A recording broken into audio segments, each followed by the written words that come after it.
Hello and a very warm welcome to all. So as per the strategic management series, today we shall be discussing about the runner-up firms strategies.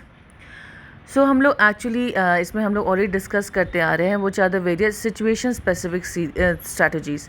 जैसे हम लोगों ने previous videos में discuss किया कि जब maturing firms होते हैं तो वो क्या स्ट्रैटेजीज़ यूज़ करते हैं, कंपीटिंग फर्म्स होते हैं तो वो क्या स्ट्रैटेजीज़ यूज़ करते हैं, आपके डिक्लाइनिंग फर्म्स होते हैं तो क्या स्ट्रैटेजीज़ यूज़ करते हैं।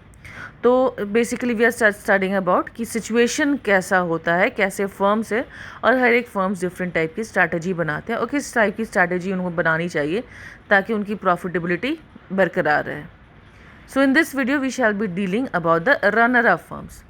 अब बिफोर हम लोग before we dive into what are the strategies of runner up firms, let us discuss that what are basically runner up firms, right? So as been given here, the position of the runner-up firms is next to the market leaders in the marketplace. Some of the firms are up and upcoming market challengers, some are market niches, and some are perennial runner-ups. तो कुछ है जो ये जो runner up firms जो होते हैं ना, इसे हम लोग बेसिकली सेकेंड टायर फर्म्स भी बोलते हैं। They have laser market share than the first tier industries और दी मार्केट लीडर्स। तो ये जो है ये आपका it may be that some of them are upcoming, नए नए मार्केट चैलेंजेस जो बाहर ऊपर आ रहे हैं। They are trying to gain good market share, they are trying to build a good market position, they are trying to improve themselves. कुछ ये होते हैं जो पर्टिकुलर मार्केट में जो है वो मार्केट में ही काम करते हैं, जो मार्केट निचिंग है उनका उसमें निचर्स में जाते हैं। और कुछ हैं जो पेरिनियल रनर अप्स हैं जो धीरे धीरे अपना काम करते जा रहे हैं और सालाना भर आपका जैसे होता है, जैसे in a race there is this number one and there are runner ups. So you are not the best but you are at par, आप अच्छे हैं, यू जस्ट सेकेंड, जब बस you are trying to climb up, right? Now, the market challengers use offensive strategies to expand market share. The market riches or market focuses concentrate on their operations in limited market segments. The perennial runner-ups are usually satisfied with the trend-setting moves of the market leaders and follow them without any challenge. क्या होता है, कुछ hurdles होते हैं जो एक runner-up strategy firms को बहुत फेस करना पड़ता है. Now, these are some of the hurdles are like they must avoid economies of scale in manufacturing, distribution, marketing and sales promotion. वो उसके बाद होता है कि जो कस्टमर्स हैं मार्केट में, वो कस्टमर्स तो ऑलरेडी बहुत ज़्यादा मार्केट लीडर से एफिलिएटेड हैं, वो लोग बहुत मार्केट लीडर से वो लोग अकस्टम्ड हैं। तो ये रनर अप फर्म्स कैसे उन मार्केट लीडर से अपने कस्टमर्स बनाएगा, उनसे कैसे कस्टमर्स लेगा, right? Now another problem that they face is the less usage of mass media advertising. या फिर उनका होता है दे डू नॉट लैक, जो आपके जो लार्ज इन्वेस्टर्स होते हैं, लार्ज स्केल कंपनीज होती हैं, उनके पास बहुत ज़्यादा उनके पास बहुत ज़्यादा कैपिटल होता है। रनर अप फर्म्स के पास उतना कैपिटल नहीं होता है कभी, तो ये एक प्रॉब्लम हो सकती है। तो स्मॉल फर्म्स क्या करते हैं, इधर they take up offensive moves कि ताकि वो लोग अपना मार्केट शेयर बना सकें, या फिर वो धीरे धीरे अपने मार्केट को ग्रेजुअली या इमिडिएटली हटाने भी कोशिश करते हैं। तो जो मार्केट नेचर्स होते हैं या जो पर्टिकुलर मार्केट सेगमेंट को फोकस करते हैं, वो अपने लिमिटेड मार्केट सेगमेंट में ही रहते हैं, ठीक है? उसी में अपना ऑफेंसिव स्ट्रैटेजीज यूज़ करते हैं ताकि अपना मार्केट को और स्ट्रांग बना सके, अपना मार्केट शेयर बढ़ा सके, अपना प्रॉफिटेबिलिटी बढ़ा सके। और जो पेरिनियल पेरिनियल्स मीन्स जो एनुअल, जो हमेशा वैसे ही रहता है। पेरिनियल रनर अप्स वो लोग होते हैं जो अपने आप में सेटिस्फाइड हैं, जो भी है जो भी ट्रेंड सेटिंग मूव्स है, मार्केट लीडर्स है, उनको मतलब कोई उनको ये नहीं है कि मेरे को मार्केट लीडर बनना है, ऐसा कुछ नहीं है। They are happy with the way they are. Now the possible strategic approaches for the runner-up firms are as follows. So we are talking here that what are the various strategies which the runner-up firms take up. तो पहला है offensive strategy. This strategy is useful to a market challenger runner-up firm. वो जो runner up अपने आप को second position में नहीं बनाना चाहता, वो जो है वो अपने आप को फर्स्ट पोजीशन में लेके जाना चाहता है, मार्केट को चैलेंज करना चाहता है, अपना कॉम्पिटिटिव एडवांटेज बनाना चाहता है, अपनी प्रॉफिटेबिलिटी और इंक्रीज करना चाहता है, नए कस्टमर्स चाहता है, नया एडवांटेज चाहता है। The firm wishing to build a competitive advantage में adopt offensive strategy through innovating products. नए प्रोडक्ट्स को ला रहे हैं ताकि काम और अच्छे से हो सके और नए प्रोडक्ट्स ला सके, नए टेक्नोलॉजीज आ सके। Building a good brand image, see अगर अपना किसी भी कंपनी को अपना सेल करना है तो एक गुडविल बनाना, एक प्रॉपर ब्रांड इमेज बनाना एक मस्ट हो जाता है। तो ये जो कंपनीज जो अपना अपना पोजीशन बनाना चाहते हैं मार्केट में, वो अपना ब्रांड इमेज या गुडविल जनरेट करने की कोशिश करते हैं। Introducing better products ahead of the competitors, कि अभी तो क्योंकि वो रनर अप है, उनको पता है कि कैसे कैसे काम करना है, तो वो लोग क्या करने की कोशिश कर रहे हैं कि अगर कुछ नया प्रोडक्ट लॉन्च करना है, कुछ करना है, तो कंपटीशन में लोग अगर कॉम्पिटिटर्स लेके आ रहे हैं या कोई सब्स्टिट्यूट्स मार्केट्स में लेके आ रहे हैं, उससे पहले कुछ नया, कुछ बेहतर, कुछ नया अच्छा करने की कोशिश कर रहे हैं। Forming strategic alliances with the key intermediaries जो जो बीच के हैं लोग, उनसे साथ वो स्ट्रैटेजिकली अपनी दोस्ती बनाते हैं, स्ट्रैटेजिकली अपनी अलायंस बनाते हैं, स्ट्रैटेजिकली काम करते हैं, ताकि उनका जो है अगेन सेम मोटिव, प्रॉफिटेबिलिटी बढ़ सके, अपना मार्केट शेयर बढ़ सके, उनका मार्केट ग्रोथ जो है और बढ़ सके। Establishing a long term business relationship with the marketers of the complementary products and devising ways to reduce cost. तो वो लोग लॉन्ग टर्म कॉम्प्लीमेंट्री प्रोडक्ट्स है, दो जो उसको कॉम्प्लीमेंट करता है। अगर वो स्ट्रैटेजी एक कप का कंपनी है तो सॉसर वाले के साथ अपना strategic alliance, something like that, जो वो एक लॉन्ग टर्म बिजनेस रिलेशनशिप बना के रखते हैं ताकि उनका काम सही से चल सके, उनका काम लगातार आगे चल सके। Devising ways to reduce cost, किस तरीके से पर हेड कॉस्ट ऑफ जो है अपने किसी भी प्रोडक्ट को, जैसे वो लोग 5 रुपये में कोई चीज़ को सेल कर रहे हैं और 2 रुपये मैन्युफैक्चर कर रहे हैं, या मान लीजिए कोई प्रोडक्ट है वो लोग 5 रुपये मैन्युफैक्चर कर रहे हैं, 10 रुपये में सेल कर रहे हैं, तो वो कोशिश क्या करेंगे कि 5 रुपये की जगह वो कोशिश करेंगे 4 रुपये, 3 रुपये में वो मैन्युफैक्चर हो जाए। क्वालिटी बरकरार रहे, आपका इनोवेशन टेक्नोलॉजीज़ वगैरह यूज़ कर रहे हैं, but they are trying to reduce the cost. If they are trying to reduce the cost, अगर मान लीजिए 4 रुपये पे आ जाता है, तो पहले जब 5 रुपये की प्रॉफिट थी, अब तो 6 रुपये की प्रॉफिट हो गई। तो these are the various ways in which offensive strategies can be used by the firms, so that by the runner-up firms, so that they can gain profitability. Now the other strategy which is used by them is the growth strategy. So what is growth strategy? Another viable strategy for a market challenger is to follow the strategy of growing through acquiring other similar firms. This helps expand the market share. तो क्या कर रहे हैं growth strategy, वो basically जो दूसरे firms हैं जो सेम या सिमिलर, या तो सेम प्रोडक्ट वो बना रहे हैं या ऑलमोस्ट सिमिलर प्रोडक्ट बना रहे हैं, ठीक है, उसको वो मतलब is to follow the strategy of growing through acquiring, उसको एक्वायर करने की कोशिश करते हैं, लेने की कोशिश करते हैं। और उसके बाद क्या है कि जब दो मिल जाते हैं, दो लोग मिल के काम करते हैं, तो अपना मार्केट शेयर वो और बढ़ाने की कोशिश करते हैं, अपने आप को और ग्रो करने की कोशिश कर रहे हैं, अपने फर्म को ग्रो करने की वो कोशिश कर रहे हैं।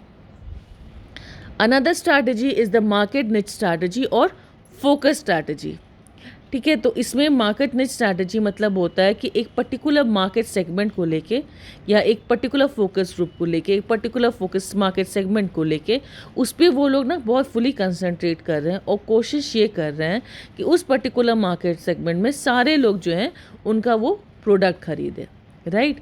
सो अ रनर अप फर्म में look for a vacant niche market, जहाँ पे वो प्रोडक्ट नहीं आया है। The niche market that has been bypass और neglected by the market leaders is suitable for the runner up firms. वो क्या है कि मान लीजिए कोई मार्केट सेगमेंट है, कोई पर्टिकुलर प्लेस है। सो दिस मान लीजिए सपोज आपका पेन का आप लेते हैं, suppose there is a pen का इंडस्ट्रीज, राइट। अब पेन का industries there is Reynolds and there is Linc pen and what not, तो सब जगह वो पेन अच्छे से छाया हुआ है। अब मान लीजिए एक नया कोई पेन वाला अपना आता है सामने, they come up forward and they say कि हमने पेन को बनाना है, और ये यहाँ पे तो ऑलरेडी बहुत सारे मार्केट लीडर्स चल ही रहे हैं, एडजेल वगैरह सारे मार्केट लीडर्स चल ही रहे हैं, तो हम अपने आप को कैसे सस्टेन करेंगे। हम अपने तो वो ऐसी जगह ढूंढते हैं जहाँ पे अभी तक ये पेन वगैरह सब चलना ही नहीं शुरू किया है, राइट। तो अभी हम लोग देख रहे हैं कि गली गली स्कूल वगैरह जाके गांव वगैरह में बन रहा है, गांव वगैरह में स्कूल सब बन रहा है, तो वो क्या करते हैं, they might try to go for that niche marketing for that particular village. कि यहाँ पे जाके हम अपने प्रोडक्ट को बहुत अच्छे से यहाँ पे बेचेंगे। ऑलमोस्ट यहाँ घर का हर एक बच्चा जा रहा है, रात में एडल्ट एजुकेशन भी हो रहा है, वो लोग भी जा रहे हैं पढ़ने के लिए, तो हम वहाँ पे जाते हैं। दिस इज़ द वेग example I am telling you, but the thing is कि बेसिकली वो कोशिश यह कर रहे हैं कि किसी पर्टिकुलर मार्केट को वो पर्टिकुलर निच को देख रहे हैं, कोई पर्टिकुलर फोकस ग्रुप को देख रहे हैं और उसमें अपने मार्केट शेयर को बढ़ाने की कोशिश कर रहे हैं, मैक्सिमम प्रॉफिटेबिलिटी हो सके। However, in order to be viable, the niche should have enough number of the customers to be profitable, reasonable growth potential, difficult for large firms to serve, and appropriate to resources of the firm. See, this is again, अगर हम लोग pen का example देखें ना, तो ऐसा है कि अगर हम बोल रहे हैं कि हम गांव जा रहे हैं और वहाँ पे जाके अपने पेन की बिक्री करेंगे, और मान लीजिए उस गांव में कोई बच्चा वहाँ पे स्कूल ही नहीं हो, कोई बच्चा पढ़ ही नहीं रहा हो, ठीक है, तो अगर अभी ऐसा कोई रिमोट एरिया में जा रहे हैं तब फिर तो प्रॉब्लम है। तो हमें देखना है कि वहाँ जहाँ स्कूल लग रहे हैं, ज़्यादा स्टूडेंट्स आ रहे हैं, ज़्यादा लोग पढ़ रहे हैं, ऐसा कोई सिचुएशन हो, ऐसा कोई एरिया हो, तो वहाँ पे जाके हम मार्केटिंग करें। यूं ही कहीं भी जाके मार्केटिंग ना करें। तो है कि ये this is what this saying कि ये वाला स्ट्रैटेजी जो मार्केट निच वाला है, ये तभी प्रॉफिटेबल हो सकता है जब उस पर्टिकुलर मार्केट में उतने कस्टमर्स हैं जो आपके प्रोडक्ट को खरीदें, और ये आपको दिख रहा है कि वो ख़रीदेंगे भी और आपका प्रोडक्ट जो है वो रीजनेबली ग्रो भी करता जाएगा। लार्ज फर्म जो है वहाँ पे आके उनके लिए बहुत मुश्किल होगा या नहीं कर सकते हैं। And it's appropriate to the resources of the firm, जो फर्म्स के पास रिसोर्सेज हैं उसके हिसाब से चले। Now the next runner up firm strategy is the specialist focus strategy. A runner-up firm can employ specialist focus strategy to build competitive advantage through leadership in a specific area or product or technology. For example, a firm may concentrate on producing only glass sheets of windows. Another firm may specialize in transparent ball pen. Specialist focus group की अब वो था, specialist जो था वो वाला था, जो इससे पहले वाला था वो मार्केट निच था कि आप एक पर्टिकुलर मार्केट को देख रहे हैं, उस मार्केट पे फोकस कर रहे हैं। अभी क्या कर रहे हैं, अभी इस वाले में हम क्या कर रहे हैं, हम एक पर्टिकुलर प्रोडक्ट को देख रहे हैं और हम सिर्फ वो प्रोडक्ट को ही उसका प्रोडक्शन कर रहे हैं, राइट। और उस पर्टिकुलर प्रोडक्ट का प्रोडक्शन करके हम ये कोशिश कर रहे हैं कि हमारे जो मार्केट में कॉम्पिटिटिव एडवांटेज बना रहे, हम आगे बढ़ते रहें। इसका एग्जांपल उन्होंने दिया है कि एक फर्म जो बोल रहा है, जो देखिए ग्लास का कितना सारा चीज़ निकल सकता है। नॉर्मली जो ग्लास फैक्ट्रीज लगाते हैं तो उनके तो विंडोज़ के भी ग्लास पेंट्स बनते हैं, शोकेसेस के भी ग्लास पेंट्स बनते हैं, आपके टेबल्स के भी ग्लास पेंट्स बनते हैं, आपके ड्रेसिंग टेबल्स के भी ग्लास पेंट्स बनते हैं। लेकिन ये बोल रहे हैं कि हम सिर्फ विंडो शीट्स बनाएंगे, हम सिर्फ ग्लास शीट्स बनाएंगे विंडो के लिए बस। तो इस तरह का जब फोकस स्ट्रैटेजी होता है कि हम सिर्फ एक स्पेशलाइज्ड प्रोडक्ट ही बना रहे हैं, तो ये भी एक रनर अप स्ट्रैटेजी हो सकता है, जहाँ वो इतना फोकस हो जाते हैं अपने काम पे कि अगर मान लीजिए हमें एक ढूंढना है कि विंडोज़ वाला कौन सा बेस्ट है तो हम वहीं चलते हैं। कैसे होता है, छोटे बच्चों के कपड़े सब जगह मिलते हैं, but there is like little cry और समथिंग लाइक दैट, तो वी नो कि that will be the best. छोटे बच्चों के प्रोडक्ट्स कितने सारे बनते हैं, बट दिमाग में सबसे पहले एक जॉनसन्स एंड जॉनसन्स आता है। क्यों? एक तो उन्होंने अपनी ब्रांड इमेज ही बना रखी है, plus they have like this, they have marketed that segment to that special 0 to 2 years, right. Now the next strategy that is followed by the runner-up firms are the content follower strategy. The firms that follow the paths of market leaders are called content followers.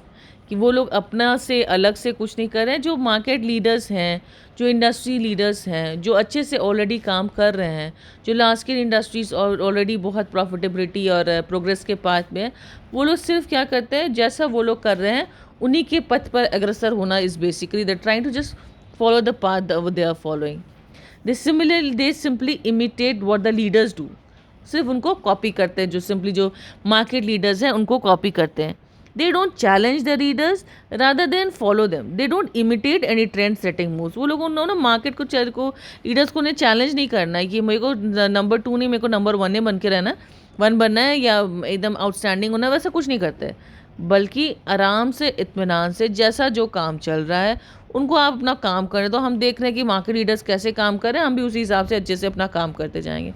वो लोग जो है उनको simply copy करके चलते आते हैं, और कोई ट्रेंड सेटिंग मूव्स या जो ऐसा कुछ कि बहुत एक्सेप्शनली उनको आउटस्टैंडिंग बना दे वो सब नहीं करते. Simply they do the work as it goes. They react and respond to the leader's action. They are defensive, never offensive. In Dhaka city, the homemaker bread marketers are generally content followers. They are defensive, never offensive. जैसे पहला वाला था, सबसे first strategy था वो offensive strategy था. मतलब क्या, अटैकिंग स्ट्रैटेजी बेसिकली, कि हमको अपने आप को सबसे आगे बढ़ाना है, हमको सेकंड से नंबर 1 पे जाना है. तो 1 पे जाने के लिए वो लोग क्या क्या कर रहे हैं. लेकिन ये वाला जो स्ट्रैटेजी है, जो आपका कंटेंट फॉलोअर स्ट्रैटेजी, ये डिफेंसिव स्ट्रैटेजी है, जहाँ पे there is no attacking strategy, there are no making any innovation और डेवलपमेंट और improvement. They are simply following the market leaders and they are letting things go just the way it is, right. इसके बाद जो last strategy जो runner up firms use करते हैं for profitability is distinctive image strategy. Runner-up firms may opt for such strategies that would make them distinctive in the market. अलग उन्हें पहचान दिलाएंगे. They may be distinctive for lower price, higher quality with good price, extraordinary customer service, unusually creative advertising, etc. तो basically वो अपना जो जैसे जो ऑफेंस जो हमारा सबसे पहला वाला स्ट्रैटेजी था, जो ऑफेंसिव स्ट्रैटेजी था, उसमें था कि वो लोग ना एक अपना ब्रांड इमेज गुडविल बनाने की कोशिश कर रहे हैं. This is something different. इसमें क्या कर रहे हैं, वो अपनी अलग सी पहचान बनाने की कोशिश कर रहे हैं. ठीक है, यहाँ पे वो लोग क्या कर रहे हैं, वो लोग ये कोशिश कर रहे हैं that there is a distinction in the market. उनको ना किस तरीके से अपने प्रोडक्ट को, जो भी उनका प्रोडक्ट इमेज है या जो भी उनका मार्केट इमेज है, किस तरीके से दूसरे मार्केट से, दूसरे मार्केट लीडर से अलग हो. तो उसके लिए ये कर सकते हैं कि हम अपना जो प्रोडक्ट है बहुत लो कॉस्ट में दे रहे हैं, या फिर है बहुत हाई क्वालिटी का प्राइस हम सही दाम में दे रहे हैं, हम बहुत ही अच्छा consumer service, customer service provide कर रहे हैं, या उनकी एडवर्टाइजिंग बहुत अच्छी हो रही है, या फिर कुछ भी ऐसा टाइप का जो अपने आप को डिस्टिंक्टिव इमेज स्ट्रैटेजी जब बनाते हैं तो उसे हम डिस्टिंक्टिव इमेज स्ट्रैटेजी कहते हैं. So in this video we studied about what are the runner up firms, what are the various problems that the runner-up firms may face, and what are the strategies that can be applied by the runner-up firms so that they can sustain in the market, go for more profitability and productivity. This is all for the video. I hope you enjoyed it. If you did, please do like the video, subscribe to my channel, and do not forget to press the bell icon for further updates. Stay safe and happy learning. Thank you.